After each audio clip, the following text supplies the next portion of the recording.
Okay, so I think we're going to go ahead and get started. We have everyone with us from the partnership who's going to be joining, and we have a great audience with us here as well this evening. My name is Linda Sprague-Martinez. I co-direct the Community Engagement Program for Boston University CTSI, and I'd like to welcome you all to our speaker series, Building a Culture of Community Engagement. Tonight, we're going to hear a strength-based approach to developing community academic partnerships. We're going to hear from a team that includes members from community organizations as well as the university, Dr. Margaret Lombe, Emilia Bianco, and Dr. Emilia Bianco, as well as Mojdeh Rohani from De Novo and Lauren Shebairo, Lisa Laurel Weinberg, and Leah Vugic. So Leah Vugic, sorry about that, Leah. I just asked you and then I got it wrong. So they're going to share with us a little bit about their partnership this evening. Just for those of you who are new to our group, we generally hear from the speakers. They have a presentation that they'll offer us, and then we'll have an opportunity to open it up to the audience, and we'll all be able to engage in discussion and co-learning from one another. So with that, you can go back to the objectives, Melanie.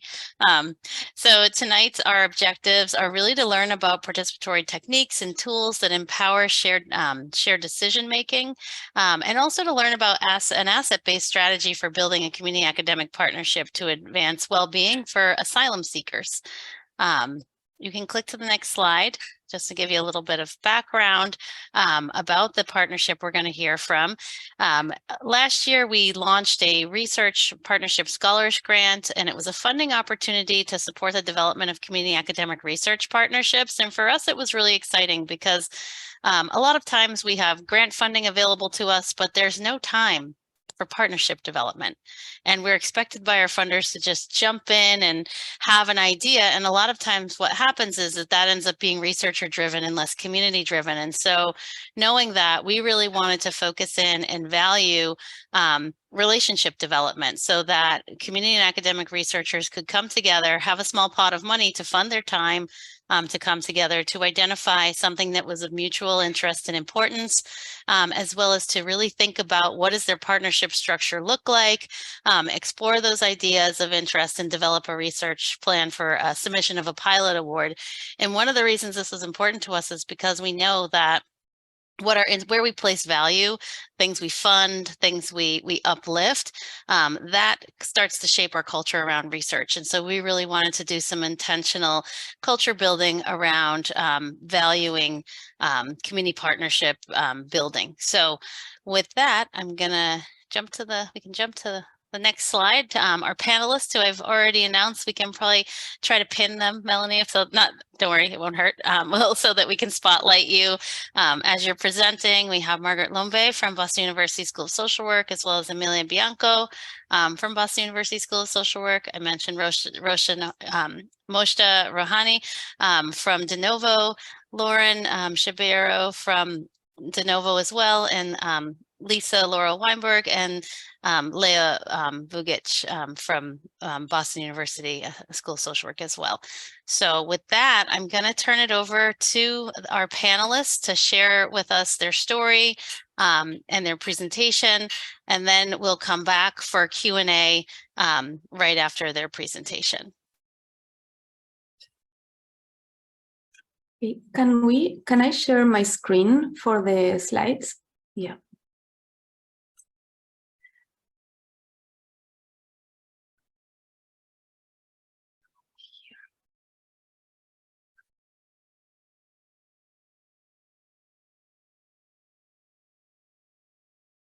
Oh, no, sorry, this is not the one. This one. All right. Thank you so much for the introduction, Linda. Thank you all for attending our presentation. And thank you so much for CSTI for the funding and the guidance we received as we consolidated the academic community partnership that we will talk about now. So I'm Emilia Bianco from Boston University, and together with Lauren Shebairo from De Novo, we will guide you through this presentation. So Our academic community partnership is composed by BU School of Social Work, as Linda said, including Dr. Lombe, me, and Leah Vugic, and the Novo executive, including Mojdeh, Laurel, and Lisa Weinberg. We all worked on this presentation, and everyone is here today to engage in conversations at the end. So for a little bit of a context, the Novo is an organization based in Cambridge, Massachusetts, that provides client-driven, integrated legal and mental health services to overcome the impacts of poverty, inequity, and trauma. Among their services, the Novo provides free civil legal assistance to low-income people in the greater Boston area and to immigrants and refugees worldwide. So at the beginning of this academic year, our team came together to set the foundations for a collaboration that we hoped would enable us to conduct research and actions to advance justice for asylum seekers and their families. I want to, here, I couldn't see the audience. So what is interesting about our collaboration is that we were connected in some way or another, even before starting this project. So I have worked with Mojdeh, Lisa, and Laurel when doing my dissertation with asylum-seeking mothers in the US. Margaret is leading the center at BU that Mojdeh helped create. And Leah collaborated with the Novo while working for another community organization serving asylum seekers and immigrants. So all these previous connections helped us build this just enough trust necessary to advance a project like this one together. So now we will talk a little bit about the steps, like the 4 big steps that we took to consolidate our collaboration.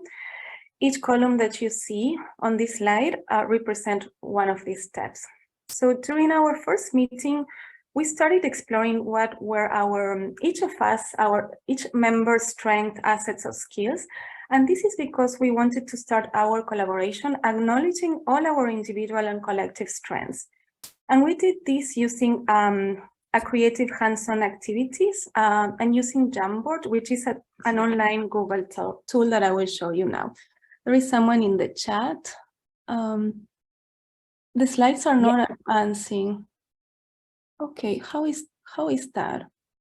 I think, Emilia, you might want to click play from the start at the left corner, and then you can click through the slides. Let me see. So where do you say I should? Left, right there on the left, play from start. The first one on the left, under home. Under home? Yep, play from start. Do you want to play it, Leah? And I can... It's on your screen. Oh, no, but it's a shared document. Where is the home? Right there, where the mouse is. Play from start, where you were, just up to the left. Go all the way to the left, Emilia, and then there's a home, and under that. Yeah, I'm not seeing home. Your cursor was on the second, but then go to the first one, which is where they start. I can try with the PowerPoint. Let me stop sharing this because I'm not seeing the home button. Like where your cursor was, and then the first button. I see file, edit, view, insert, format, slide. And then if you go all the way to the left. One more left. There's one more. Yes, right like there. That. I didn't say home. Okay, so I can do that. And then, Thank you. And then what you say I should do, because this is what I did. In view, slideshow, let's try again. Can you see me moving the slides now? No. Did you go to slideshow? Yes. Okay. I went to view slideshow. Yeah. Okay, so let me try sharing a PowerPoint because I downloaded this also. Let me stop sharing. Sorry about that. Plan B. Can you see the PowerPoint? Yes. Let me see if this. Yep. Can you see the slides? Wonderful. Yes. Thank you. Yeah, and again, great. sorry about this. Yeah, I'm sorry. So Plan B. Plan B, we work with PowerPoint. Okay, so I was saying that these were the steps that we took to consolidate our collaboration. So the first one was talking about our strength and having our strengths as the foundation for our collaboration. So let me move forward and I will show you how we did this. So here you can see the screenshot of our first activity. You can see our names here, 4 of us, here on the upper left. And then each of us chose a color and created sticky notes in which we wrote our different professional strengths, assets, or skills. So you can see I use yellow, Laurel used green, Mojdeh orange, and Margaret purple. So once we finished adding all our skills to this screen, we took some time to appreciate how much each of us brought individually to our collaboration and how many strengths we had as a team, because this is really a lot. It was impressive. So it was really visually impressive to see and appreciate each team member's strength, as well as the complementary strengths that we had together. We want to mention that Lisa and Leah were not part of these activities just because they joined the team later when we decided on the topic of our future action research. So if we had their strength, this would be many more. Okay, so let me go back to the first slide. So once we talk about our strength, we went into discussing our research and practice interests.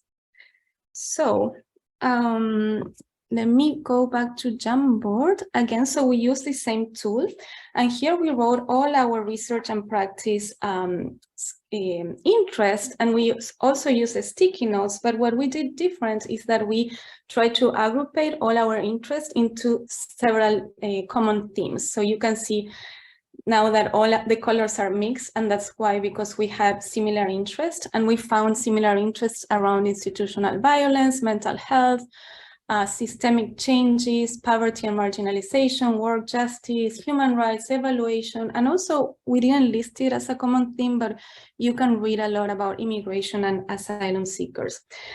So this process of detecting common interest also included conversations about what impact we wanted to have on communities, at what level we wanted that impact to be, if either individual or systemic level, and who we wanted to impact. So as we did this, as we had these conversations, we created a space in which we shared multiple stories of suffering that we witnessed in our personal or professional work with marginalized communities around the world. We talk about our positionalities and our possibilities of making changes to alleviate their lives. We shared questions, we shared doubts, we shared aspirations, and we also shared tears. Through the sharing of these stories and feelings, we let emotions also guide us in the creation of a common work vision. So after this process, we finally decided that we wanted to work to advance the rights of asylum seekers and their families through systemic policy changes. So I'll go back to the other stage, the other stage or step, which is this one, the third one. As we decided on our common work vision, what we wanted to do, our product, we also talk about the importance of the process. Because we wanted this process to also leave us something and to enhance each other's skills. We wanted to learn from each other, and we saw that all the skills that our team members brought, and we saw how much we can learn from them and how much they can learn from us. So we developed an idea of what we wanted to learn from each other. And we also used Jamboard to write all the skills that we would like to enhance. All right. So the final step was this one. It is when we defined, is when we started formulating what we wanted to achieve for our collaborations. So our hopes and aspirations were to create an effective and respectful collaboration, work for systemic changes, and advocate for humane policies for asylum seekers. So you can see all these 3 steps, everything that we did. And as a result of these activities described before, we made a commitment to our group. And this commitment said, we will acknowledge all the skills and assets that each of us bring to the collaborations as academics, social workers, mental health practitioners, attorneys, and leaders in our fields.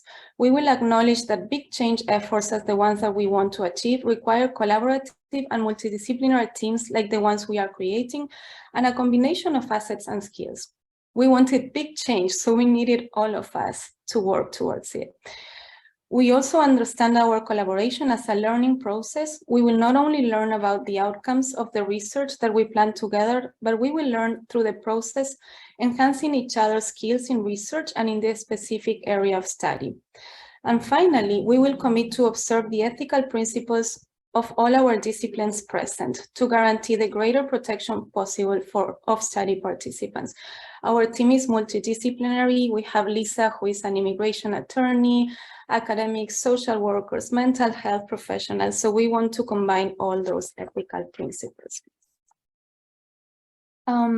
So following a classic theoretical model for group formation, we can say that our group has been going through these stages of storming, forming, norming, and performing, although we acknowledge that all these stages were messy, iterative, and even overlapping. The storming stage is represented by the moments in which we reflected on who we are, our interests, our skills, hopes, fears, aspirations. In the forming stage, we started building more trust, deciding on goals, discussing expectations. And in the norming stage, we established the premises for engagement and we created our memorandum of understanding. Finally, now we are moving on to the performing stage by starting our work on our research project and deciding on our roles. So now I will pass it on to Lauren to continue talking about our project. Lauren, you can tell me when I can move the slides for you, so you let me know when you're done. Okay, perfect. Thank you, Emilia. So really reflecting on what this partnership has been like for us, thinking about what worked well, as Emilia mentioned, really having a relationship of trust, and we had different points of connection, both through BU and at De Novo. As Emilia said, she had been with us at De Novo for part of her dissertation research. During the time frame of our project, Mojdeh and Margaret had spent time in East Africa together through BU. And I think these were important, points of intersection that really established a foundation of trust that, allowed us to be productive and really thoughtful in our work together. We also included multidisciplinary perspectives as we started to clarify our research project and goals. We recognized it was important to bring in the expertise of Lisa, given the immigration context of the work that we were doing, thinking about compromises and agreements, and making time and space to really be clear on what our hopes were for this project and coming together in collaboration. And part of that too is making sure we felt that we could bring in diverse perspectives. And I really appreciated the time that was given to that. I think especially in our initial work, and really taking the time to get to know one another and bring in different perspectives. And certainly the open communication and foundation of trust were important parts of that. I think, as Emilia really spoke to beautifully, the ability for us to bring in feeling and emotion to this work, and allowing that to frame how we wanted to move forward in this research project. And that, I would say for myself, that was a new experience for me. I think really allowing for that space and talking through really what brings us to this work, what our passions are, and the impact and change that we want to create in part through this research. Certainly the Jamboard kind of process and really taking the time to appreciate one another and everything that we bring to this work, the importance of this work having an impact, and grounding that in the communities that we serve and the issues and challenges that we see within the populations that we work with. It was really beneficial to be able to ground some of our discussions in literature and research that has already been published. And finally, really having the space through CSTI to process and slow down in those workshops to really ground the work moving forward. Some of the challenges that we experienced were, thinking through what are the ethical issues that we need to consider based on our disciplines. Certainly thinking about the populations that we work with and wanting to be thoughtful about that.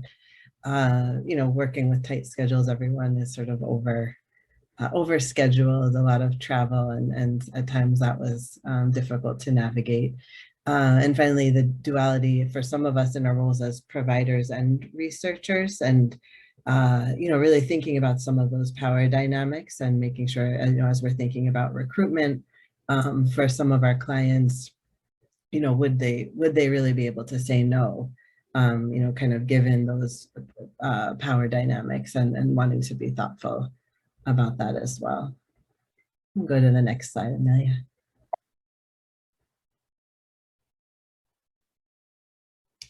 So thinking about where we are now, we've, I think, really developed a good trusting foundation in our work. We've built a multidisciplinary team and sort of added members to the team as we clarified our research goals, in a shared space for defining priorities.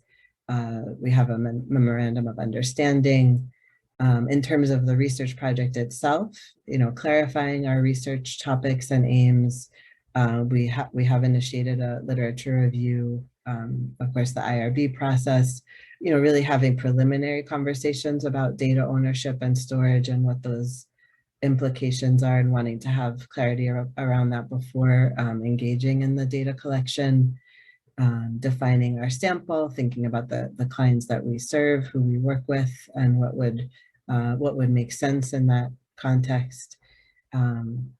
The data collection strategies, and then we're still in the process of working on our questionnaire development. We'll go to the next slide.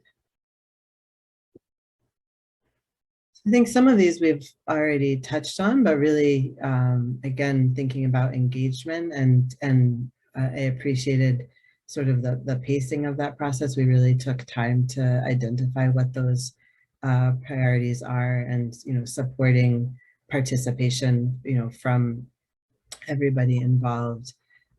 Thinking about what are the power dynamics, how do we share, how do we create space for one another and the different perspectives that we all bring, and also really acknowledging that we do have different roles in coming together in this work.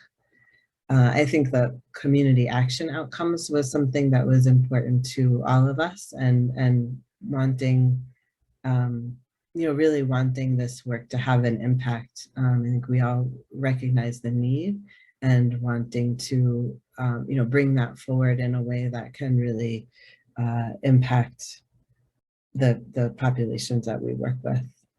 And part of that is, how will the community be involved? And I think that's something that we talked about in terms of, wanting, how could this be an empowering process for the clients who might participate, and the importance of that. We want to bring this issue to attention. We want people to know what's going on around this issue. In terms of data ownership, again, just being thoughtful about that from the beginning, and wanting to have clarity.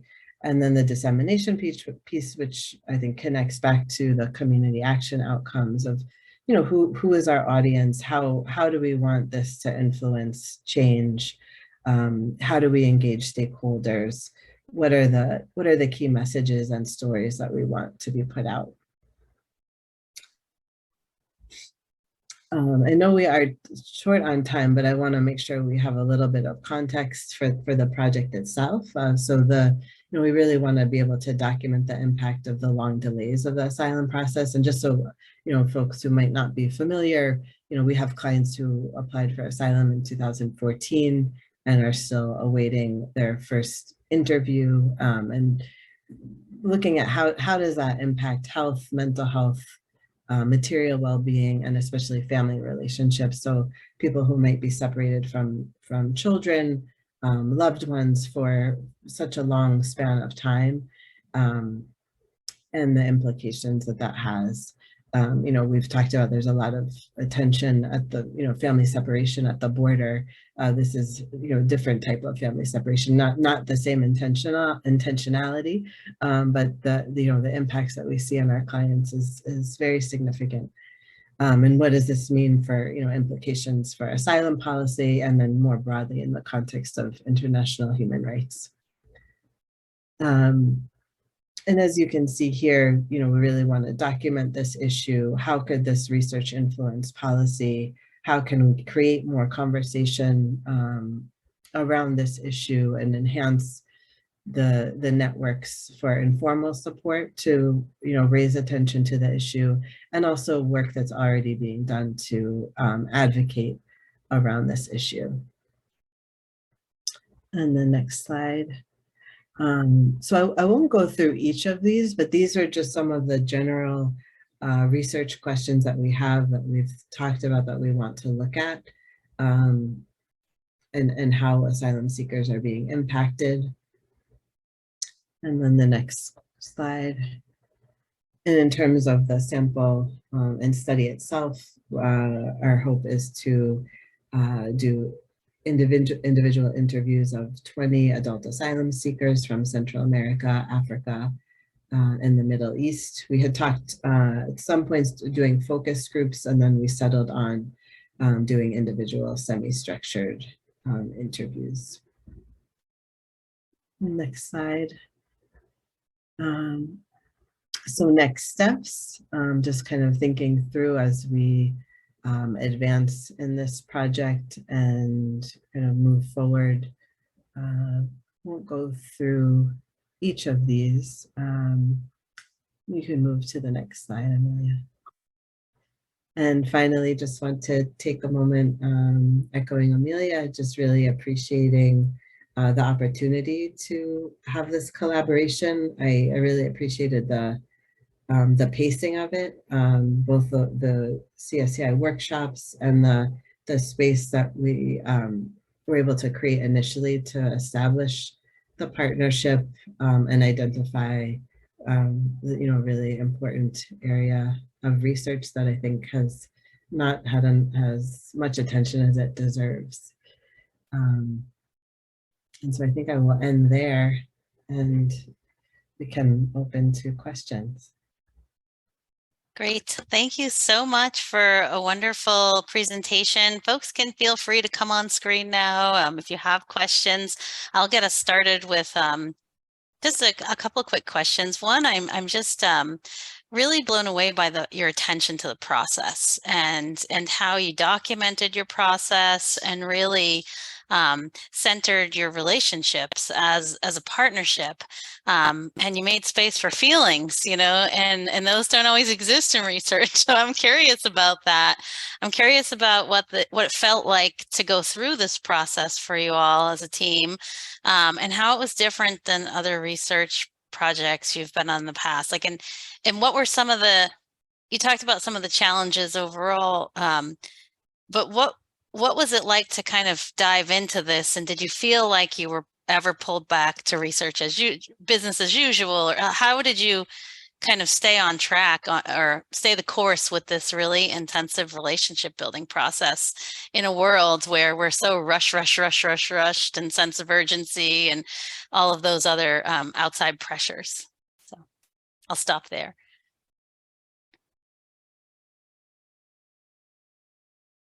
Linda, thank you. I can go first, and then everybody else feel free to kind of jump in. I feel like what centered us most was the question, what brings us to this work? Like trying to keep that in the fore and trying to be sincere and authentic to what brings us to this work was important. And I struggled with feelings.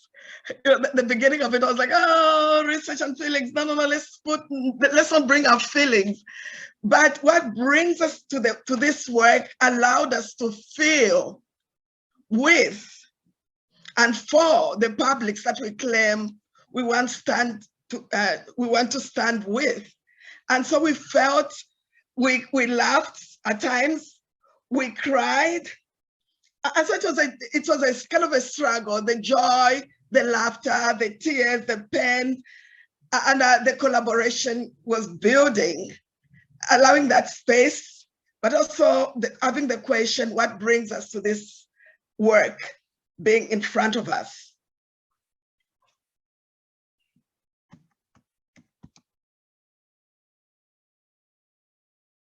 Thank you so much, Margaret. I love that reminder. And that's like a key part of transdisciplinarity and transdisciplinary research, is that centering the what brings us here too. So I really appreciate that example. Do other folks have thoughts on that question before we? I would just say maybe a few words. I think what we decided to do when we did the Jamboard in the beginning, we said that when we put our interests or areas of expertise on that board, we said that now we are going to go deep. And each one of us like talked about what we mean by that. So, okay, we are all passionate about human rights, but what does human rights mean to each one of us? What like makes us be so passionate about this work?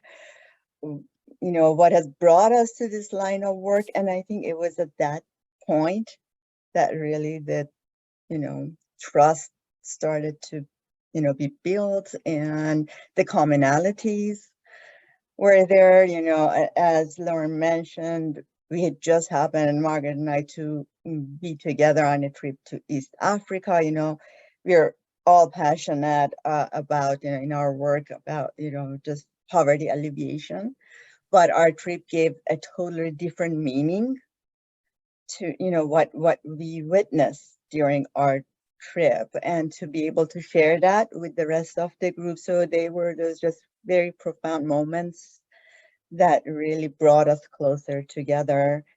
And also, I think that the openness of our partners, like the academic partners, when we like kept talking, and we still are talking about like the sensitivity around asking our current clients to participate in research, and their idea of maybe like receiving services would be contingent upon like participating in research, and how to do that in a sensitive way that they are being just persecuted by so many different systems that we do not want to be one of those. And we are really pushing on that. And, you know, our colleagues have been so open and patient to work with that, like, you know, we do not want our clients to be taken advantage of in any way, or to feel obliged, or to be pressured, and how we go about doing that.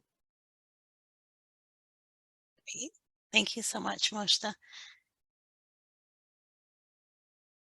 Other questions from the audience? I'm just looking at the time. I want to make sure we have time for folks who came out tonight to hear the panel to ask any questions. Oh, I think I see one in the chat. A question. Do you want to just read it, Joel? Is Joelle still here? Joelle? Oh, sure. Yeah, I can read it. Yeah, thanks so much for the presentation. And I also really appreciated the focus on the process and the relationship building. And throughout, I was thinking that there's a parallel process, I'm sure, between all of you as professionals and the clients that are served by De Novo, and the community members that are represented by this project.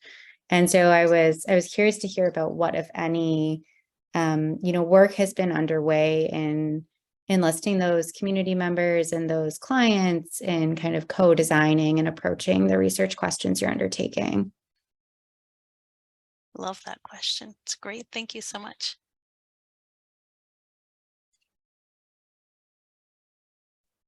we are just beginning to design the questionnaire. So we are in the very early stages of that work, but my guess would be, and please chime in, I feel that we are going to have our clients be a part of this process and engage them in some capacity. I don't think we have defined that yet, but it'd be really important to make sure that their voice is reflected in the design of our research. Yeah, I want to add, yeah, that's correct, Mojdeh. We are thinking, we haven't identified the interviewees yet. They're always looking into their clients, but we are thinking about an advisory board and have some of the clients that we identify provide their feedback, their ideas, their enthusiasm, and participate in each stage or as much as they want, because sometimes academically that we want to do participatory research, we want everybody involved in all the stages, but sometimes that's not feasible for a matter of time. So as much as they want, I think the advisory boards could work. We have been discussing about that. And I think throughout the process too, we've talked about, empowerment for clients and kind of what we would want the interview process to be for them, and thinking about that and how important it is for their voices to be heard.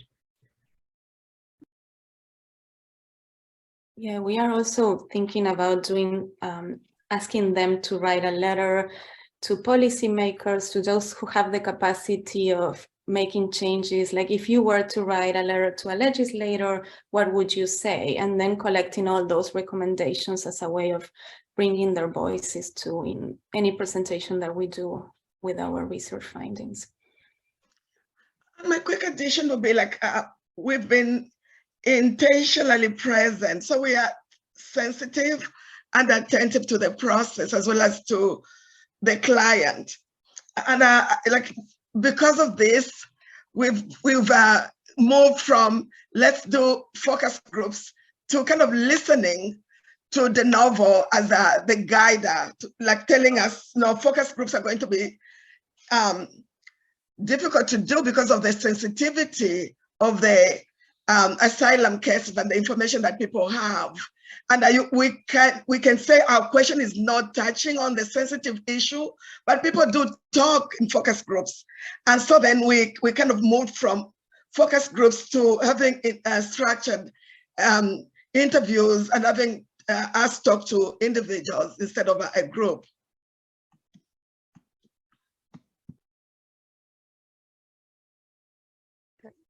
Thank you so much. Are there additional questions for the group?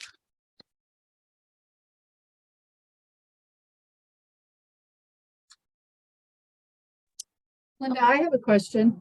I don't know if you can see my hand. I can. You popped right to the front of the screen. So go ahead. Hey, everybody. Thank you for this great discussion. I'm Tracy Battaglia. I'm one of the members of the community engagement team at the CTSI. And my question for you is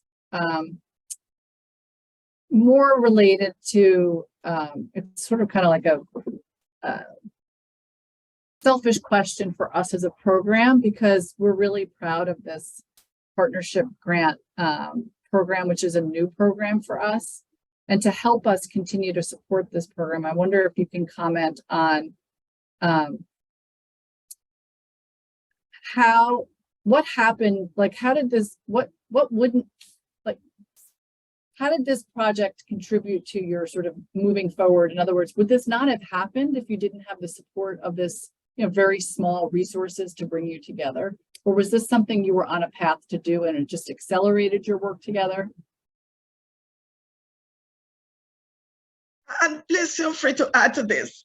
This would not have happened had we not gotten because the funding in a way gave us permission to come together, permission to dream, permission to schedule meetings.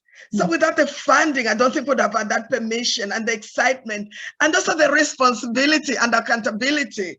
We're like scared of you and scared of Linda, like, oh, we have to do this. Oh my gosh, Rebecca is going to kill us. So we were held accountable. So yes, without the funding, I don't think we'd have done this work. One thing that I would add is that not as a research project, no, I don't think it would have happened, but in our conversations internally at De Novo, because we do share a lot of joint clients between our legal program, our immigration unit, and the mental health program, we always talk about it. And Lisa has been quiet, but Lisa, maybe you want to add, she's, you know, one of the experts in the field of asylum in the state. And for a while, she has been thinking about just writing an article, publishing something that would really gain the attention of someone in the government, policymakers, people in positions of power, and we talked about it. But, and I'm sure, you know, at some point Lisa would have done that, but our busy schedules and that we are really practitioners and not researchers, I don't think that it would have ever come together in the way that it has now. I didn't really know when I joined about all of this. I was originally coming on, I don't know if it was about halfway through, maybe farther, just to consult about the issue in general. And then I think, you know, when we realized jointly during that consultation that I had already been thinking about this and doing some research on it for a very long time, hoping to write about it, not in an academic sense. I'm not an academic. This part's all new to me. That it was a good, you know, it was a good fit, and it really dovetailed together the work that I'd been, you know, hoping to do and working on, and the work that these professionals were working on in their perspective, both at De Novo counseling department and at the school social work. So and then I mean I'm still learning, because again, this is not my academics, is not my field, but I think as we went through the process, we realized I had a lot of technical expertise to lend, even on the ethics of asking the clients, because, you know, we have our legal ethics that we have to follow, just as social workers do, ethics of asking the clients to participate. And I did some work contacting the Bar Association to see if it was even, you know, ethically possible to ask the clients. And then, you know, I did some work with our assistant legal director to ensure that we were doing things right and ethically. But then there's what's, you know, legally okay, and then there's what's, you know, morally and ethically okay. So then we had a lot of discussions about that, and if, you know, me asking my clients would be coercive to them, given that, you know, I have power over their lives and what happens in their legal case. So we spent a lot of time talking about that, and, you know, in between meetings, and then I came back to the group with, you know, the thoughts on that. So yeah, that, and then even thinking about which clients to put forward, both their particular vulnerabilities. I mean, all of our clients are very vulnerable, but then some are more vulnerable than others for different reasons. So then thinking through that a little bit, we had some separate meetings at De Novo about that, and then brought that to the table. So I'm kind of here in a different capacity than the rest of the group, but I think it's a valuable addition. Julia, I see your hand up. If I just could do a quick follow-up question to that, which is those answers were so helpful. It really is like that. Then what? Like, was this enough to keep you going? And if we were thinking about programmatically supporting partnerships like yours, which, you know, it makes us so proud we're able to support. Is there more that you need? I mean, obviously we always want more money and more time, but like, you know, capacity building stuff, like, you know, research is complicated. We're all still learning and trying to understand and how to do research better. And so I imagine that there may be needs from your perspective that our program could try to sort of help address. So I don't know if you have any thoughts on that. Yeah, thank you so much for that reflection, because some of the things that we've been thinking, we are very ambitious about this. Like, you know, like one of the threads that goes through our research is action. So what action does this bring? What changes does this bring? And so we've been thinking about doing a data walk. bringing policymakers, bringing other agencies that do similar work. But again, like as we think about the research, we still don't feel like we're divorced from you. We feel like, you know, CTSI is still married to us, so there's no divorce. Hopefully you can allow us to come back with questions and give us a space to reflect with you. That's our hope. Wow, Margaret, we'll do even more than that. We'll have you come back and work with next year's Learning Collaborative and share your story. So just kidding. We'll keep it going back and forth. I do want to jump over to Julia, who's so patient. She had her hand up earlier. Question. I really appreciated all that conversation and pieces around permission to do this work, because sometimes we need that. So go ahead, Julia. Yeah, this has just been so beautiful to hear the process of how you collected all of your strengths. I'm just picturing this like basket that just keeps growing and growing and is celebrated in a lot of different ways. And so one of my questions is also around the funding piece. You know, first of all, have you as researchers and practitioners just mentioned to others of your colleagues that are not in this particular project, like, oh, hey, I'm working on this project with this unique process? And if so, if you've mentioned it, and not any like confidential details, but what have your peers in your respective fields said about, oh, that sounds like really, like, how have they reacted? Have they voiced, oh, I'd like to be part of something like that, but I don't know how? Or again, going back to the funding piece, like, it sounds like a specific grant funding pool. If you've shared with others, what have you heard of their reactions?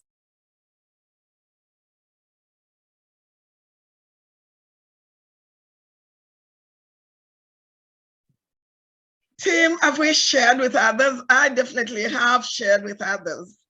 And the people that I've shared with are excited.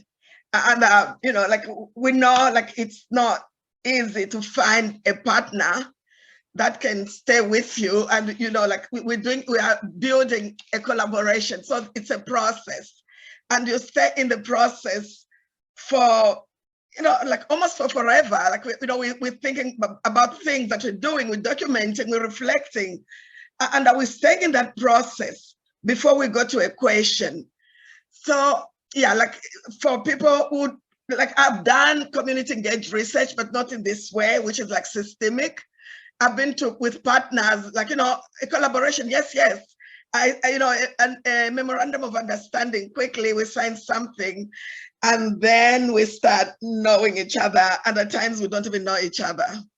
And so for this, there was this intentionality of process, knowing each other. And again, I felt like we were given permission, we were given space, and we were also accountable to each other, but also to CSI, and that was important. And I'll let my colleagues, and Leah, who's my student, my beloved student, also share. I was just gonna chime in. I was just gonna say I was brought into the project, you know, after sort of the storming and the group formation happened. But when Margaret shared the project with me and the sort of space for this process, and to sort of didn't know where it was going to go, but invited me to be a part of, was nothing I have ever really been a part of before. And I think, you know, I was able to sort of join, you know, midway or, you know, towards the end really of our process, because I had relationships with De Novo before. I knew Mojdeh and Lauren from my work, and I also, having been a provider myself, a social worker for about a decade, working with asylum seekers in similar type of organization as De Novo, really was like an easy bridge for me to cross and become part of the team. But I think even if that wasn't the case, what they had already cultivated was a space of invitation and belonging and sharing. So I felt like, even as a student, that I'm bringing expertise to the table, and that I'm bringing things that can influence where we're going, or for us to consider things. And I didn't feel shy or, you know, timid to share that. probably partly because I knew most everybody in the group, but also because the space allowed for that and they had already created that. So it was super easy for me to transition in. And I wish a lot of projects started like this, because it's really hard to do community work, especially when you're not connected in the community and you're just in academia and just doing research. You know, again, for me, I feel very, you know, lucky that I've done all the work that I've done prior to getting my PhD. So I have sort of a foot in both. But it's super challenging to get into communities and agencies you don't know and sort of start this process when there's a lot of mistrust that goes with research, and, you know, understandably, given the decades in history of it. So yeah, it's such a neat space, and I think this should be done definitely more.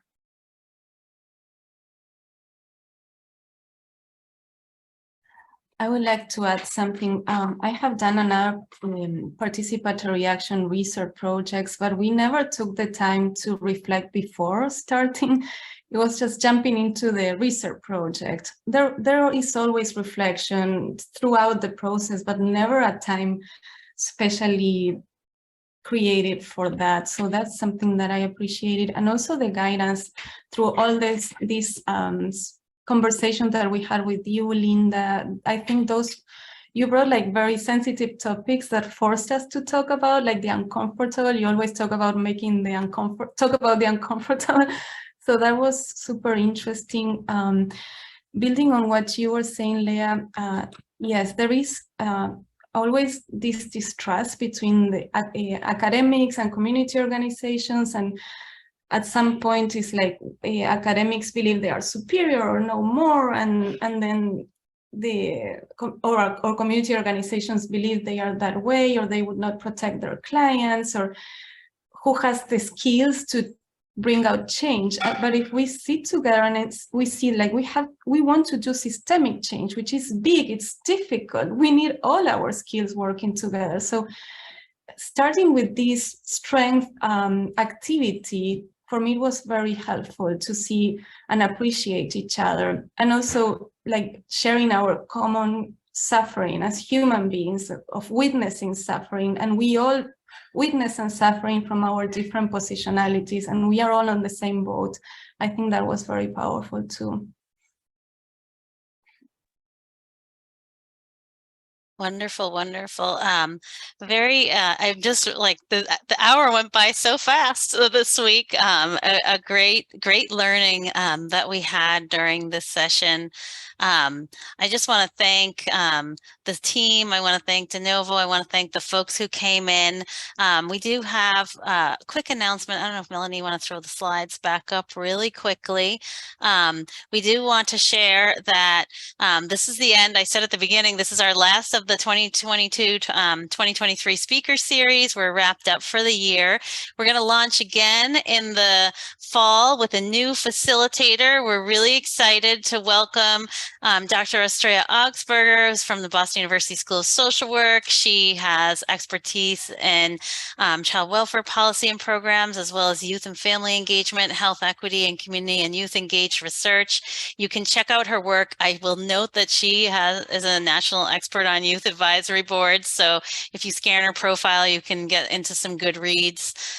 She's worked with them in multiple system settings, whether it's healthcare delivery or child welfare, mental health services. So we're really excited for what she'll be bringing. She's on today. Give her a shout out for getting tenure this spring as well. Yay. But we're so excited that she's going to be joining and taking over our speaker series and leading the partnership grants as well. So welcome, Estrella. And we are excited to see the lineup of presentations that you're going to be launching in the fall. We will send out a newsletter later this summer recapping everything from this year. Maybe we'll do some previewing for fall. But we do hope to see you in the fall, and that you have a wonderful summer, and wear sunblock. No, just kidding. That's my that's my public health in me. But yes, so have a great summer. Take time to partner, meet new people, and as always, be comfortable with the uncomfortable. So great. And we can Thank say if you. there's any questions, but thank you for a really amazing presentation. Thank you. I Thank hope you're going to you. write it up. I'd love to read it in print. You can check out Progress in Community Health Partnerships publishes these kinds of papers about the process, as do other journals. So thank you for coming. Thanks.